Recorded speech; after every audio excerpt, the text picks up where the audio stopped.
P 3 Rs reading writing arithmetic శిక్షణ కార్యక్రమానికి స్వాగతం. ఉదయం తెలుగు మరియు ఆంగ్లానికి సంబంధించిన అంశాలను చర్చించుకున్నాం. ఇప్పుడు గణితానికి సంబంధించిన విషయాలు చర్చిద్దాం. ఎల్ఈపి 3R లోపల అతి ముఖ్యమైనటువంటి సబ్జెక్టుగా మనం గణితాన్ని తీసుకోవాల్సినటువంటి అవసరం ఉంది. ఇప్పుడు రాష్ట్రమంతటా డైరెక్ట్ సర్వశిక్ష అభియాన్తో కలిపి మొత్తం కేంద్రీకరించి చూస్తున్నటువంటి అంశము ఎల్ఈపి 3Rs.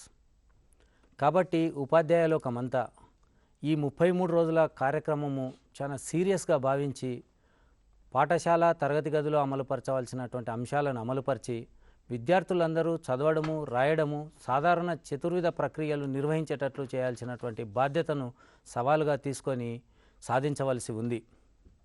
నవంబర్ 14 నాటికి ఈ తెలంగాణ ప్రతి విద్యార్థి చదవడము, రాయడము, చతుర్విధ ప్రక్రియలు సాధించిన తెలంగాణగా ప్రకటించబడాలి. ప్రతి ఉపాధ్యాయుడు తన తరగతి గదికి సంబంధించి, ప్రతి ప్రధానోపాధ్యాయుడు తన పాఠశాలకు సంబంధించి, ప్రతి ఎంఈఓ తన మండలానికి సంబంధించి మా పిల్లలందరూ చదవగలుగుతున్నారు, రాయగలుగుతున్నారు, చతుర్విధ ప్రక్రియలు చేయగలుగుతున్నారు అని ప్రకటించేంతగా ఈ 33 రోజులు కృషి జరగవలసి ఉంది. ఈ చదువుల తెలంగాణ లోపల మనమందరము కృషి చేసి వాటిని సాధించాల్సిన అవసరం ఉంది. శ్యామ గారు, డైరెక్టర్ గారు చెప్పినట్లు ఈవెన్ పరీక్షల సమయంలో మధ్యాహ్నము కూడా మనం ఈ కార్యక్రమాన్ని నిర్వహించవలసి ఉంటుంది. ప్రతిరోజు దీనికి సంబంధించిన ప్లాన్ తయారు చేసుకొని 33 రోజుల కార్యక్రమాన్ని విజయవంతం చేయాల్సి ఉంది. ఈ మ్యాథమెటిక్స్ సంబంధించినటువంటి అంశాలు చర్చించడానికి మనం ఈ సెషన్లో ఒక ముగ్గురు రీసోర్స్ పర్సన్స్ ఉన్నారు. మొట్టమొదటి వ్యక్తి శ్రీ వెంకటరెడ్డి గారు. గత 2 దశాబ్దాలుగా తెలంగాణ రాష్ట్రం లోపల గణితానికి సంబంధించినటువంటి పాఠ్యపుస్తకాలు కానివ్వండి, లేకపోతే క్లాస్ రూమ్ టీచింగ్ కానీ, విద్యార్థుల యొక్క స్థితిగతుల గురించి క్షుణ్ణంగా తెలిసిన వ్యక్తి. అంటే క్లాస్ రూమ్ టీచర్గా పనిచేసి, తర్వాత రీసోర్స్ పర్సన్గా పనిచేసి, ఎంతోమంది తల్లిదండ్రులతోటి, విద్యార్థులతోటి ప్రతిస్పందించి అసలు ఏ విధంగా అయితే గణితం వస్తుంది, ఏ విధంగా టీచర్లు ఇంప్లిమెంట్ చేయాలని చెప్పే అంశాల లోపల చాలా అనుభవం ఉన్న వ్యక్తి. కాబట్టి ఒక 20 సంవత్సరాల నుంచి మ్యాథమెటిక్స్ సంబంధించినటువంటి అనుభవాలను మొత్తాన్ని ఈ 33 రోజుల కార్యక్రమాల లోపల ఏ విధంగా వినియోగించుకోవాలనో వారు మనతోటి చర్చిస్తారు. తర్వాత వ్యక్తి అశోక్ గారు. అశోక్ గారు గణితానికి సంబంధించినటువంటి పుస్తకాలు రాసినారు. పిల్లలు, లెక్కలు, టీచరు అనే పుస్తకం మన అన్ని పాఠశాలలకు సప్లై చేయబడింది. ప్రాథమిక స్థాయి లోపల గణితానికి సంబంధించినటువంటి ఎన్నో అనాలిసిస్లు చేసినవారు. రాష్ట్ర వ్యాప్తంగా అనేక పాఠశాల లోపల సందర్శించి విద్యార్థులను కలిసి, ఉపాధ్యాయులను కలిసి, తల్లిదండ్రులను కలిసి వాళ్ళందరితోటి చర్చించి ఏ విధమైన విధానాల ద్వారా గణితం సాధించబడుతుందో అనాలిసిస్లు చేసి అనేక నివేదికలు తయారు చేసినవారు. కాబట్టి ఆ నివేదికల సారాంశాన్ని ఈరోజు మీకు వివరించబోతున్నారు. ఆ అనుభవాన్ని మనము మన క్లాస్ రూమ్ లోపల ఉపయోగించి ఫలితం సాధించేటట్టుగా చూడాల్సిన అవసరం ఉంది. చివరి వారు వీరేశం. స్టేట్ రీసోర్స్ గ్రూప్ సభ్యులుగా ఉండి అనేక కార్యక్రమాల లోపల జిల్లా, రాష్ట్ర స్థాయి లోపల పాల్గొన్నవారు, క్లాస్ రూమ్ ప్రాక్టీషనర్. ఈరోజు ఆయన చాలా గర్వంగా ప్రకటిస్తున్నాడు. ఏమని? తన క్లాస్ లోపల ఉన్నటువంటి ప్రతి విద్యార్థికి చతుర్విధ ప్రక్రియలు చేయడం వచ్చు. మీరు 1, 2, 2, 3, 4, 5 తరగతులు ఏవైనా కాండి, కూడిక, తీసివేత, గుణకారం, భాగారం, వీటన్నిటితో పాటు చదవడం, రాయడం కూడా నేను సాధించినానని చెప్పి ప్రకటిస్తున్నటువంటి వ్యక్తి. కాబట్టి ఒక సుదీర్ఘ అనుభవము, దాని తర్వాత ఒక క్లాస్ రూమ్ ప్రాక్టీషనరు, ఈ అన్ని అంశాల కలబోత అంశాలను ఈ 40 నిమిషాలు మీతోటి మాట్లాడి 33 రోజుల కార్యాచరణ ప్రణాళికను మీరు కూడా ఇంప్లిమెంట్ చేసి సక్సెస్ సాధిస్తారని మేము అనుకుంటున్నాం. మొదటి సెషన్లో academic monitoring officer Suresh Babu sir గారు దేశవ్యాప్తంగా, రాష్ట్ర వ్యాప్తంగా ఉన్నటువంటి అనేక అనాలిసిస్లు చెప్పినారు. దాని లోపల 40%, 48%, ఈవెన్ 56% 8th క్లాస్లో కూడా మనకు మ్యాథమెటిక్స్లో వీక్ ఉన్నారన్న సంగతి తెలుస్తుంది. అసలు ఎందుకు ఈ పరిస్థితికి కారణమేంది? గణితం లోపల చతుర్విధ ప్రక్రియ అభ్యసనంలో పిల్లలు వెనుకబాటుకు ఎందుకు గురైనారు? దీనికి కారణాలు ఏమిటి అనే అంశాన్ని మన వెంకటరెడ్డి గారు వివరిస్తారు. Thank you Madhu. యాక్చువల్గా వాళ్ళ పాఠశాలలో కనుక చూసినట్టయితే పిల్లల పరంగా చూసినా, తల్లిదండ్రుల పరంగా చూసినా, ఉపాధ్యాయుల పరంగా చూసినా కూడా గణితం అంటే ఒక ఫోబియా, గణితం అంటే ఒక భయం అనేటువంటిది రావడానికి కారణం చాలామంది పిల్లలకు, తల్లిదండ్రులకు కూడా గణితం రాకపోవడం అనేటువంటి ఒక ప్రధానమైనటువంటి కారణం.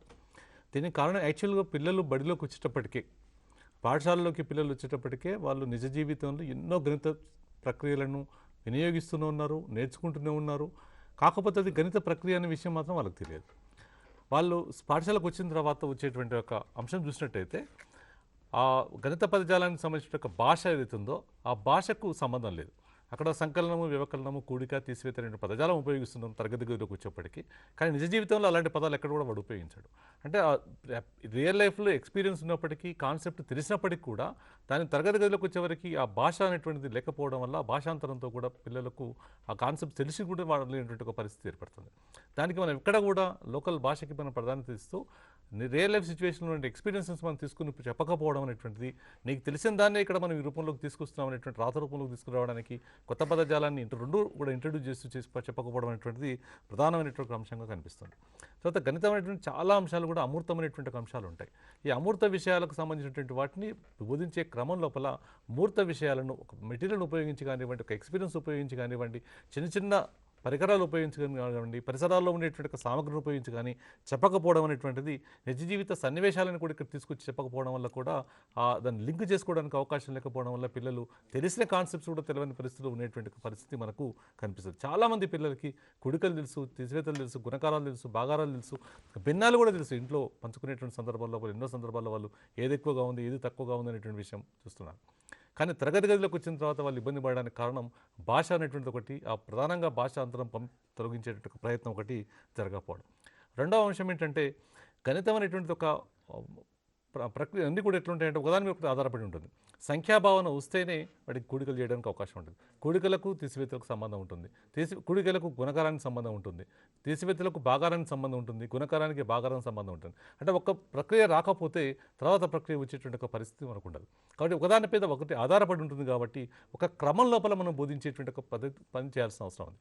అయితే ఇక్కడ ఏమవుతుందంటే ఒక కాన్సెప్ట్ రాకపోయినప్పుడు కూడా అది వదిలిపెట్టేసి సిలబస్ కంప్లీట్ చేసే క్రమం లోపల మనం పాఠాలు చెప్పుకుంటూ పోతున్నాం.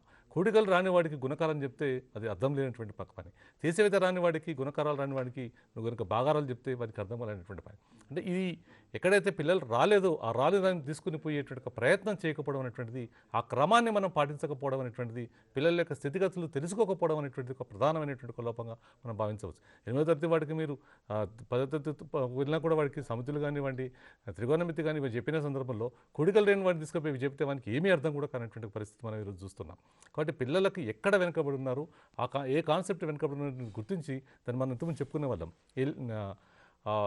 కాన్సెప్ట్ ల్యాడర్ ప్రాసెస్ అని చెప్పేసి. అంటే కాన్సెప్ట్స్ అన్నీ కూడా ఒక ల్యాడర్ పద్ధతిలో ఉంటాయి, ఇక్కడ మెట్ల రూపంలో ఉంటాయి. కాబట్టి ఒక మెట్టు వెక్కకుండా రెండో మెట్టు ఎక్కడానికి సాధ్యం కానటువంటి ఒక పరిస్థితి ఉంటుంది. కాబట్టి ప్రతి మెట్టు నుంచి మనం పిల్లవాడిని తీసుకుపోయేటువంటి ఒక ప్రయత్నం చేయాల్సి ఉంటుంది. అది లోపించడం అనేటువంటి ఒక ప్రధానమైన అంశంగా తీసుకోవడం జరుగుతుంది. ఇంకొక ముఖ్యమైన అంశం ఏంటంటే మనకు ఒక ఆలోచన ఉందంట. అంటే సిలబస్ అనేటువంటి దృష్టిలో పెట్టుకుంటాం. 3వ తరగతి పిల్లవాడు అనగానే 3 అంకెల సంఖ్యలు కూడికలు రావడం రావాలి, 3 అంకెల సంఖ్యలు తీసివేత రావడం రావాలి, అదేవిధంగా 2 అంకెల సంఖ్యను 2 అంకెల సంఖ్యతో భాగించడం రావాలి, లేకపోతే 4 అంకెల సంఖ్యను 2 అంకెల సంఖ్యతో భాగించడం రావాలి. 5వ తరగతికి వచ్చే వరకు వాళ్ళకి ఏం చెప్తామంటే మనం లక్షలలో కూడికలు చేయగలగాలి, లక్షలలో తీసివేతలు చేయాలనేటువంటి ఒక ఆలోచన చేస్తాం. లక్షలు లబ్ధంగా వచ్చేటువంటి ఒక ప్రక్రియ చేయాలనుకుంటాం. ఇది ప్రధానమైనది కాదు. ఎప్పుడైతే కూడా మీరు గుర్తుపెట్టుకోండి, ఒక అంకె సంఖ్యలు కూడగలిగితే ఖచ్చితంగా పిల్లలు 2 అంకెల సంఖ్యలు కూడడం నేర్చుకోగలుగుతారు. 2 అంకెల సంఖ్యలు కూడడం వస్తే ఎన్ని అంకెల సంఖ్యలైనా కూడడానికి అవకాశం ఉంది. ఇవాళ మనం 1,00,000 ఇంటూ 2,500 అని పెడుతున్నాం అనుకోండి. క్లాస్ రూమ్లో ఎక్కడ కూడా మనకు 2,00,000కు 1000తో గుణించేటువంటి సందర్భం ఎక్కడ రాలేదు. అయినా మనం ఈరోజు చేయగలుగుతున్నాం. కారణం ఏంటంటే పిల్లవాడికి మనం బాగా గుర్తుంచుకోవాల్సిన అవసరం ఏంటంటే 2 అంకెల సంఖ్యల కూడికలు చేయగలిగితే ఎన్ని అంకెల సంఖ్యలనైనా కూడికలు చేయగలుగుతాడు. 2 అంకెల సంఖ్యలు తీసివేతలు చేయగలిగితే ఎన్ని అంకెల సంఖ్యలు తీసివేతలైనా చేయగలుగుతాడు. ఒక 3 అంకెల సంఖ్యను కానీ 2 అంకెల సంఖ్యను కానీ 2 అంకెల సంఖ్యతో గుణించడం వచ్చినట్టయితే పిల్లవాడు ఎన్ని అంకెల సంఖ్యనైనా కూడా ఆ అంకెల సంఖ్యలతో గుణించగలుగుతాడు. కారణం ఏంటంటే ప్రాసెస్ ఒకే రకంగా ఉంటుంది, పద్ధతి ఒకే రకంగా ఉంటుంది. ఆ పద్ధతిని ఎక్స్టెండ్ చేసుకుపోయడానికి ఒక ప్రయత్నం అలవాటు చేస్తే సరిపోతుంది. అది చేయకపోవడం వల్ల ఏమవుతుందంటే పిల్లవాడికి అసలు ఇవి రాకుండా అక్కడికి పోయేటువంటి మన క్లాసును పట్టుకొని మనం వెళ్ళిపోతుంది తప్ప బేసిక్స్ అనేటువంటివి చెప్పేటువంటి ఒక ప్రయత్నం చేయకపోవడం అనేది జరుగుతుంది. కాబట్టి సంఖ్యల పరిమాణం ముఖ్యం కాదు, నెంబర్ సైజ్ ముఖ్యం కాదు. ఆ నెంబర్ని ఎట్లా వాళ్ళు క్యాలిక్యులేట్ చేయాలనే ఒక ప్రాసెస్ అనేటువంటి ముఖ్యమైనటువంటి విషయాన్ని మనం చూడాల్సిన అవసరం ఉంది. కాబట్టి మనం ఈ ఎల్ఈపి కార్యక్రమంలో 3Rs కార్యక్రమంలో ప్రధానంగా మనం ఆలోచించేది ఏంటంటే బేసిక్స్ ఏమున్నాయి ఈ పిల్లవాడికి, ఆ బేసిక్స్ లేని వాడికి ఎక్కడి నుంచి స్టార్ట్ చేయాలనేటువంటి దానికోసం మనకు ప్రయత్నం చేసినట్టయితే ఆ ప్రయత్నానికి ఆధారంగా మనం కార్యక్రమాలు రూపొందించుకొని పిల్లలందరికీ కూడా ఈ ముఖ్యంగా 2 అంకెల సంఖ్యలు 2 అంకెల కూడే సందర్భంలో మామూలుగా స్థాన మార్పిడి కలిగిన కూడికలు ఉంటాయి, స్థాన మార్పిడి లేనటువంటి కూడికలు ఉంటాయి. అదేవిధంగా భాగారం తీసివేతకు సంబంధించి స్థాన మార్పిడి చేసే తీసివేతలు ఉంటాయి, స్థాన మార్పిడి లేని తీసివేతలు ఉంటాయి. అంటే ఇలాంటి రకాలు ఏవైతే ఉన్నాయో వాటిని ఏవే వచ్చు పిల్లలకి ఎక్కడ రాదు అనేటువంటిది గుర్తించినట్టయితే అక్కడి నుంచి స్టార్ట్ చేసుకుంటూ పోయినట్టయితే ఏ క్లాస్ అయినా కానివ్వండి, ఈవెన్ 8వ తరగతి పిల్లవాడికి అయినప్పటికీ కూడా మీరు కూడికలు రాకపోతే మనం కూడికల నుంచి స్టార్ట్ చేస్తాం. అక్కడి నుంచి స్టార్ట్ చేసి చాలా తొందరగా అంటే మనకు ఈ ప్రాసెస్ మనం నెక్స్ట్ సెషన్ వాళ్ళు చెప్తారు ఎట్లా మనము కూడికలు నేర్పిస్తే పిల్లవాళ్ళు నేర్చుకోవడానికి తొందరగా నేర్చుకోవడానికి అవకాశం ఉంది. అంటే 2వ తరగతి పిల్లవాడు 8వ తరగతి పిల్లవాడు ఒకే స్పీడ్తో నేర్చుకోడు, సెల్ఫ్ పేస్ వేరుగా ఉంటుంది. కాబట్టి అనుభవం ఉన్నటువంటి వ్యక్తి కాబట్టి నిజ జీవితంలో చేసేటువంటి ప్రక్రియలు కూడా అక్కడ దోహదపడతాయి కాబట్టి తొందరగా నేర్చుకోవడానికి అవకాశం ఉంటుంది. కాబట్టి ఈ ప్రాసెస్లో మనం చెప్పినట్టు మాత్రమే నేర్చుకుంటారు. ఈ ప్రాసెస్ 2 అంకెల సంఖ్యలకు సంబంధించినటువంటి ఆపరేషన్స్ ఏవీ రాకుండా మీరు ఎన్ని అంకెల సంఖ్యలు చెప్పినా కూడా వాడికి ఏమీ రాదు. కాబట్టి వీటి మీద మనం ఫోకస్ చేసేటువంటి ఒక ప్రయత్నం ఈ నవంబర్ 14వ తేదీ వరకు చేసి పిల్లలకు ఆ సామర్థ్యాలు సాధించడానికి ప్రయత్నం చేస్తారని చెప్పి ఆశిస్తున్నాను. కాబట్టి ఏ తరగతి ఉపాధ్యాయుడైనా సరే, గణితం బోధించే ఏ తరగతి ఉపాధ్యాయుడైనా 5 అంశాలను దృష్టిలో ఉంచుకోవాలి. మొట్టమొదటిది, తరగతి గది లోపల గణిత భాషను నిజ జీవితంలో ఉన్నటువంటి భాషకు లింకు చేయవలసి ఉంటుంది. రెండవది, అమూర్త భావనలను మూర్త భావనలతోటి లింకు చేసి బోధించవలసినటువంటి అవసరం ఉంటుంది. తర్వాత సంఖ్యాభావనతో మొదలుపెట్టి కూడిక, తీసివేత, గుణకారం, భాగారాన్ని నేర్పవలసి ఉంటుంది. మరీ ముఖ్యంగా CLP, concept ladder process, and ELPS method, ఈ 2 పద్ధతులను ఖచ్చితంగా ప్రాథమిక స్థాయి లోపల ఇంప్లిమెంట్ చేయవలసి ఉంటుంది. 2 అంకెల సంఖ్యలకు సంబంధించినటువంటి అంశాలతో ప్రారంభించి మనం ఏవైనా మిగిలిన భావనలు నేర్పవచ్చు. కాబట్టి దీంట్లో ప్రాసెస్ అత్యంత ముఖ్యమైనది. 2 అంకెలకు సంబంధించిన ప్రాసెస్ని అర్థం చేయించగలిగితే ఎన్ని సంఖ్యలదైనా కూడా విద్యార్థి చేయగలుగుతాడన్న సంగతిని అర్థం చేసుకొని మన క్లాస్ రూమ్ టీచింగ్ ఉండవలసిన అవసరం ఉంది. అశోక్ గారు, మీరు గత మాసంలోనే ఒక తరగతి గది లోపల వివిధ స్థాయిల్లో ఉన్నటువంటి విద్యార్థులను గుర్తించి ఆ విధంగా ఎందుకు జరిగింది, దాన్ని ఏం చేయాలన్న సంగతి గురించి ఒక అనాలిసిస్ చేసినారు. కాబట్టి ఈ సమస్యను గుర్తించిన సమస్యను అధిగమించడానికి విద్యార్థులను ఏ విధంగా బోధించాలి, గ్రూపుల లోపల భావనలను అర్థం చేయించడానికి ఎలాంటి క్రమాన్ని అనుసరించాలి అనేది మన ఉపాధ్యాయులతోటి మాట్లాడవలసిందిగా కోరుతున్నాను. నమస్కారం సార్. ఇప్పుడు గణిత స్వభావం గురించి, ఆ తర్వాత దాని నిజ జీవితంతో ఎందుకు అన్వయించాలా అన్న విషయాల గురించి మనకు వెంకటరెడ్డి గారు చెప్పడం జరిగింది. ఇప్పుడు 3వ విషయానికి వెళ్తే కనుక, మనము క్లాస్ రూమ్ టీచర్గా మనందరికీ తెలుసు, విద్యార్థులు గణితం నేర్చుకునేటప్పుడు వాళ్ళు ఒక మెట్టు వద్ద ఉన్నప్పుడు ఆ మెట్టు నుంచి ప్రారంభిస్తేనే మనము మరొక మెట్టులోకి వెళ్ళే అవకాశం ఉంటుంది. నిచ్చెన ఉన్నది, నిచ్చెన ఎక్కాలంటే మనము వరుసగా ఒక్కొక్క మెట్టు ఎక్కాలి. సపోజ్ మనం కనుక ఒక మెట్టును విడిచిపెట్టి ఇంకొక మెట్టు ఎక్కడానికి వెళ్తే కనుక ఏమవుతుంది, పిల్లవాడి కిందకి పడి వాడు ఏమవుతుంది, కాలో చేయి విరిగే అవకాశం ఉంటుంది. ఇక్కడ కూడా జరుగుతున్నది అదే. అందుకొరకే మనం ఏం చేయాలంటే పిల్లలు ఎక్కడున్నారన్నది గుర్తించాలి, ఆ స్థాయి నుంచి మనం బోధించే ప్రయత్నం చేయాలి. మరి అది మనం అది చేయాలంటే ఫస్ట్ ఏం కావాలి, మనకు ఒక ఆ పిల్లల స్థాయి ఏంటో తెలియాలి. అంటే సపోజ్ కూడిక తీసుకుంటే కనుక, కూడిక పిల్లలు 2 అంకెల అంటే కూడిక సంబంధించి క్యారీ ఫార్వర్డ్ లేని తీసివేతలు చేయగలుగుతున్నారా లేదా, క్యారీ ఫార్వర్డ్ ఉన్న తీసివేతలు చేయగలుగుతున్నారా లేదా, మరి అడ్డు వరుసలో ఇస్తే కూడికలు చేయగలుగుతున్నారా లేదా, అలాగే గుణాకారానికి సంబంధించి కూడా బారోయింగ్ తీసివేతలు, బారోయింగ్ లేని తీసివేతలు, ఇలా స్టేజెస్ అనేది మనము గుర్తించుకుంటే ఏ స్టేజ్లో పిల్లవాడు ఉన్నాడని గుర్తించి ఆ స్టేజ్ నుంచి ప్రారంభించాల్సిన అవసరం ఉంటుంది. దానికి అనుగుణంగానే గ్రూపులు చేయడానికి అవకాశం ఉంటుంది. మా స్కూల్లో మేము 6వ తరగతి పిల్లలు, మాకు 5th నుంచి 6thలోకి జాయిన్ అయిన పిల్లలకు అందరికి కూడా ఒక టెస్ట్ పెట్టడం జరిగింది. ఆ టెస్ట్లో మేము ఏం చేయడం జరిగిందంటే కూడికలు ఇవ్వడం జరిగింది. 4 రకాలైన కూడికలు ఇచ్చినాం. ఏది, without carry forward, with carry forward, అట్లా 0 ఉన్న సందర్భంలో క్యారీ ఫార్వర్డ్ ఉంటే ఎట్లా చేయాలన్నది, అలా అడ్డు వరుసలో ఉంటే కూడిక ఎట్లా చేస్తారన్నది. ఈ విధంగా ఈ 4 అంశాల్లో వాళ్ళు ఏ పిల్లలు ఏ స్థితిలో ఉన్నారని తెలుసుకోవడానికి ఏం చేసినామంటే అది అనాలిసిస్ చేయడానికి టిక్ పెట్టడం జరిగింది. ప్రతి కూడికలో వాళ్ళు చేతన లేని కూడికలు చేయగలుగుతున్నారా లేదా, తర్వాత చేతనలు ఉండే అంటే క్యారీ ఫార్వర్డ్ ఉన్న కూడికలు చేయగలుగుతున్నారు లేదా, అలాగే 0 ఉన్న సందర్భంలో కూడికలు చేయగలుగుతున్నారు లేదా, అడ్డు వరుసలో ఇస్తే కూడికలు చేయగలుగుతున్నారు లేదా, అలాగే తీసివేతకు సంబంధించి కూడా తీసుకోవడం జరిగింది. ఇలా చేసినప్పుడు మనకేం తెలుస్తుందంటే పిల్లలలో ఎంతమంది పిల్లలు వితౌట్ క్యారీ ఫార్వర్డ్ కూడికలు చేయగలుగుతున్నారు, ఎంతమంది పిల్లలు వితౌట్ క్యారీ ఫార్వర్డ్ ఉన్న కూడికలు చేయగలుగుతున్నారని తెలుస్తుంది. అప్పుడు మనం స్ట్రాటజీని దాని పిల్లల్ని గ్రూపులు చేయడానికి అవకాశం ఉంటుంది. అంటే మీ క్యారీ ఫార్వర్డ్ చేయలేని పిల్లలందరినీ ఒక గ్రూపు, క్యారీ ఫార్వర్డ్ చేయగలిగే పిల్లలందరినీ ఒక గ్రూప్, అలాగే కూడికలు అన్ని రకాలైన కూడికలు చేయగలుగుతున్నారు అనుకోండి, అప్పుడు ఏం చేస్తాం, నెక్స్ట్ తీసివేతలకు సంబంధించి వాళ్ళ అనాలిసిస్ చేస్తాం. తీసివేతల్లో వాళ్ళు బారోయింగ్ తీసివేతలు చేయగలుగుతున్నారా లేదా, బారోయింగ్ లేని తీసివేతలు చేయగలుగుతున్నారా లేదా, అలాగే సున్నా ఉన్న సందర్భాలు ప్రత్యేకంగా ఉంటుంది ఇక్కడ. ఆ సున్నా ఉన్న సందర్భాల్లో కూడి తీసివేతలు చేయగలుగుతున్న వాళ్ళు గుర్తించి వాళ్ళని ఒక గ్రూప్గా, అలా గుణాకారానికి సంబంధించి కూడా ఇలా ఒక అనాలిసిస్ మన దగ్గర ఉంటే కనుక మనం ఏం చేయొచ్చు అంటే పిల్లల్ని గ్రూపింగ్ చేయడానికి కొరకు ఏ స్టేజ్లో ఉన్నదో ఆ స్టేజ్ నుంచి వాడిని ముందు స్టేజ్కి తీసుకెళ్ళడానికి అవకాశం ఉంటుంది. కాబట్టి ఈ విషయాన్ని మనం ప్రధానంగా ఈ యొక్క 33 డేస్ ప్రోగ్రాంలో మనం చేయగలిగితే కనుక సగం పని మనకు సులభమవుతుంది. ఎందుకంటే మనం మొన్న స్టేట్ టీం విజిట్ చేసినప్పుడు ఏం పరిశీలించడం జరిగిందంటే, క్లాస్ రూమ్లలో చెప్తున్నారు, ఇది 3 అవర్స్కి సంబంధించి ప్రక్రియ జరుగుతున్నది, క్లాస్ రూమ్ ప్రాసెస్ జరుగుతున్నది, కానీ మ్యాథ్స్ సంబంధించి బోర్డు మీద అన్ని కూడికలు తీసివేతలు గుణాకారాలు అన్నీ పెట్టిస్తున్నారు.